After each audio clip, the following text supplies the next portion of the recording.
What is going on, guys? It is Wrestlelamia here, back with another video. Just before we get into the video, don't forget to like or dislike the video, subscribe, turn on notifications, and leave a comment down below. With the new WWE video game coming out every year, you can always expect your favorite current wrestler to be included in the game. At times, however, that wrestler may only ever appear once in a WWE video game, never being included again. Now, it's important to note we are not talking about a wrestler's alternate gimmick appearing, we are talking about the wrestler itself. So no, Husky Harris, you don't make the list. So here we go, WrestleLamiacs, 10 WWE wrestlers who only appeared once in a WWE video game. Number 1. The Warlord. When the Powers of Pain tag team went their separate ways at the start of the 90s, their former manager Mr. Fuji sold the team's contracts individually to both Slick and Bobby Heenan respectively. Slick was the one to pick up the Warlord's contract, and he debuted with a new look of a cyborg style mask and black armor. But even with an impressive look and physique that could have matched Hogan's, the Warlord's run was a complete flop, remaining mostly as a mid-card wrestler. Unfortunately, his run didn't last long, and he was released by the WWF in April of 1992. Before his release, however, the Warlord managed to make an appearance in the licensed game WWF Wrestlemania, released in 1991 on home computers only. However, unlike others on this list, the Warlord isn't a playable wrestler. He's an NPC and an opponent to 3 playable wrestlers of Hulk Hogan, the Ultimate Warrior, and the British Bulldog. Number 2. Samu.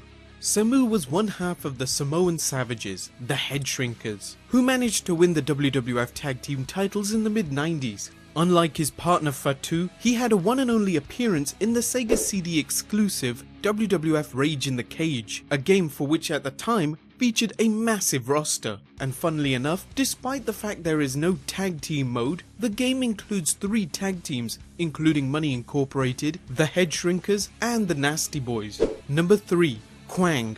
The mysterious masked Kwang was none other than Puerto Rican star Savio Vega under a mask. He was hyped as a masked ninja, complete with martial arts skills and a shadowy background. Oddly, the masked ninja appeared exclusively in the Sega 32X version of WWF Raw as a playable wrestler. But why was Kwang included? This was 1994. We still had Randy Savage, Crush, Adam Bomb, and many others to be included in the game. Why they went with Kwang is anyone's guess, but it can be unlocked simply with a cheat code. But don't get your hopes up, Kwang is just simply a sprite change, as he has no unique moveset and instead possesses Diesel and Bam Bam Bigelow's finishers, along with Doink's mega moves. So to those 10 people who bought a 32X at the time, was it worth it? Number 4. Luna Vachon. Luna Vachon had an amazing look for the cartoonish new generation era. Ironically, her look was probably the main reason she didn't get a decent enough push in the WWF. However, Luna is considered to be the first female wrestler to ever appear in the WWE video game. She appears in the same video game as Kwang, WWF Raw. But unlike the Masked Ninja, she appears in both the SNES and Sega Genesis versions of the game, but would be excluded from the handheld versions. Coincidentally, this was the first time an intergender match was made possible in a WWE video game. Number 5. Kurgan.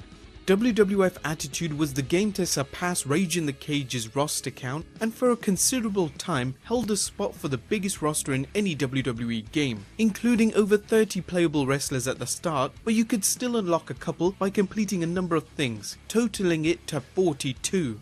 Kurgan was one of those unlockables, and he could be unlocked by winning the King of the Ring tournament.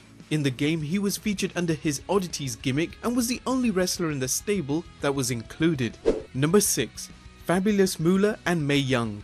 In the world of women's wrestling, there will always be one irrefutable legend that stands head and shoulders above the rest.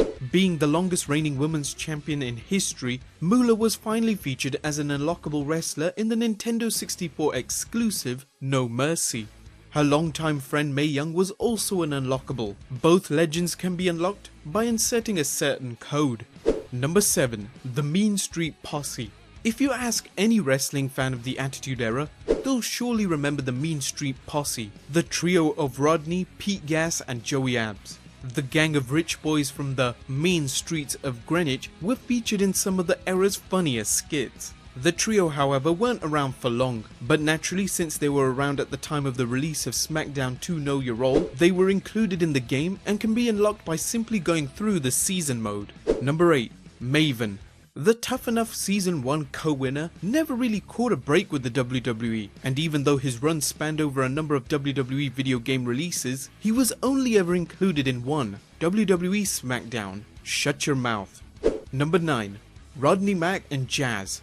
In 2003, Teddy Long formed the Thuggin' and Buggin' Enterprises, which originally started out as an all African American stable who felt they were being held back due to the color of their skin. But the stable disbanded only after a year, with several other members being added, two of them notably being Rodney, Mack and Jazz. The two, who are married in real life, both made their one and only appearance in SmackDown Here Comes the Pain. And number 10. Hillbilly Jim. Wrestler James Morris debuted in the WWF as a fan in the audience who helped Hulk Hogan from an attack by Ken Patera and Big John Studd.